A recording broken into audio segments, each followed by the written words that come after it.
երրորդ երկրի հակառակ կողմը։ Չէ, դու տեսար այդ դատախազ քածին, գիրք է գրել, ես քո բերանը բազմակետ, բայց գլխավորը չի գրել, ամենագլխավորը, ինչ նկատի ունես։ Ասեմ, աղբերս, պարզ ասեմ, դու գիտես ինչու նա մեզ տանել չի կարողանում, որովհետև մենք իրան չենք շինել։ Այդ կնիկը հույս ուներ, որ մենք իրան մի լավ կշինենք, հերթով ու բոլորով, եւ ինքը վերջապես մի խոսքով լավ շարունակեմ այս միտքը։ Հետո դուք նկարագրում եք արձանի նկատմամբ ձեր ցանկությունները, ասում եք, որ նա կարծես արձանի այդպես տինքներն եք նկարագրում, բան ու ասում, որ նա կարծես ասում էր վերցրու ինձ։ Դրանից հետո դուք խոսում եք տարբեր աշխարհաքաղաքական կենտրոնների մասին, միևնույն է, մեջբերում եմ էլի հատվածը, միևնույն է, ամերիկացիք գ են, եվրոպացիք էլ, դառնացած ասած Մարկոն, ռուսները նույնպես, որպես հետգրություն ավելացրեցի ես։ Դուք, որ Ռուսաստան գնում եք, ասում եք Պուտինին, ինչ կարծիք ունեք իրենց մասին։ Հաջորդը, կողեմ քո Ամերիկան, կողեմ քո Եվրոպան, ընդհանուր առմամբ եւ ըստ երկրների, կողեմ քո Ռուսաստանը, քո ջհուդամասոնականությունն էլ, Սորոսն էլ վրեն։ Ով է այն երջանիկը, որ մեզ կարող է ուղղորդել։ Թրամփի այդ հանդիպումներում այս մասին ասում եք, արծարծում եք, թե չեք ասում։ Եվ ինձ համար ամենատարակուսելին, անկեղծ ասած, պատերազմի դրվագում ձեր նկարագրություններ, էլի մեջբերում եմ։ Ամենահրեշավոր պատերազմը այն է, երբ նրա աղմուկ աղաղակը խեղդվում է ծակ ծիծաղի, երկու պարի, երաժշտության ու համերգների, պարգևների ու օվացիաների խառնիճաղան ջխորի մեջ։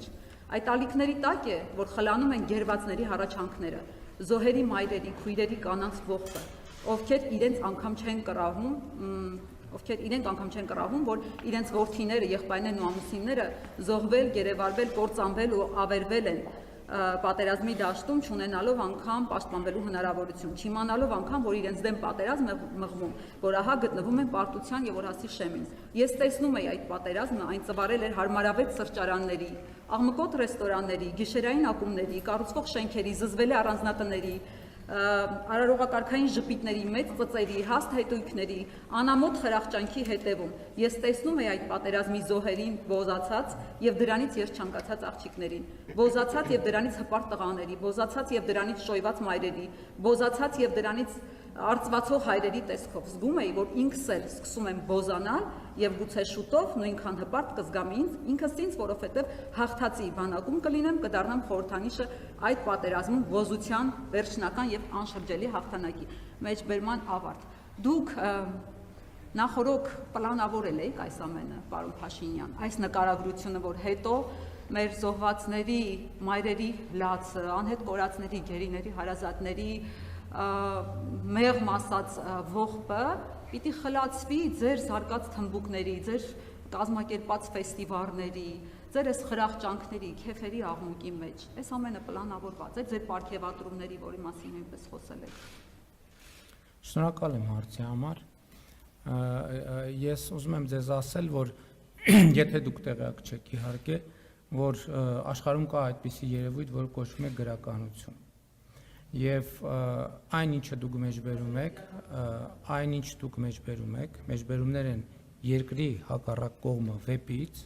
որը ես ինքս հրապարակել եմ իմ նախաձեռնությամբ եւ հրատարակչի գուցե նախաձեռնությամբ 2018 թվականին։ Ես դա չհրապարակված ժամանակ հրապարակել եմ Հայկական ժամանակ օրաթերթում եւ ես ձեզ խորհուրդ եմ տալիս, եթե այդպիսի հետաքրքրություն կա, իմ գրքի քննարկումներ նախկինում եղել են, կարող ենք եւս մեկ քննարկում իրականացնել եւ դուք էլ կարող եք մասնակցել եւ ձեզ հետաքրքրող դիտարկումները անել։ Ես վարչապետի բրիֆինգի ժամանակ չեմ պատրաստվում գեղարվեստական գրականության